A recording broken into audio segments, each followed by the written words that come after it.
మనం లైఫ్లో సంతోషంగా ఉండాలి అంటే మనం దూరం చేసుకోవాల్సినటువంటి 5 అలవాట్లు చెప్తాను. అవి మీలో ఉన్నాయేమో చూసుకోండి. నెంబర్ 1, అందరి దగ్గర సహాయం కోసం చేతులు చాచడం.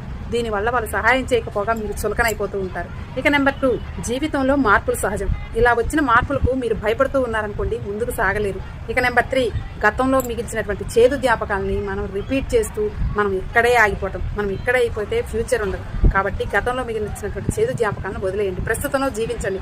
ఫ్యూచర్ని హ్యాపీగా ఉంచుకోండి. ఇక నెంబర్ 4, మనల్ని మనమే తక్కువ చేసి చూసుకోవటం. మన మీద మనకే నమ్మకం లేకపోతే ఎదుటి వాళ్ళ మీదకి నమ్మకం ఎలా వస్తుంది చెప్పండి.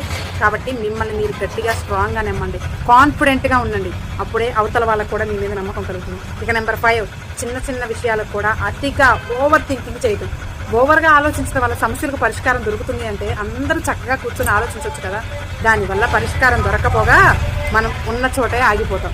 కాబట్టి ఏదైనా ఎంతవరకు ఆలోచించాలో అంతవరకే ఆలోచించండి. ఓవర్ థింకింగ్ అస్సలు మంచిది కాదు. ఓకేనా? ఈ 5 విషయాలను మీరు దూరం చేసుకుంటే చాలా హ్యాపీగా ఆనందంగా బ్రతికేయచ్చు.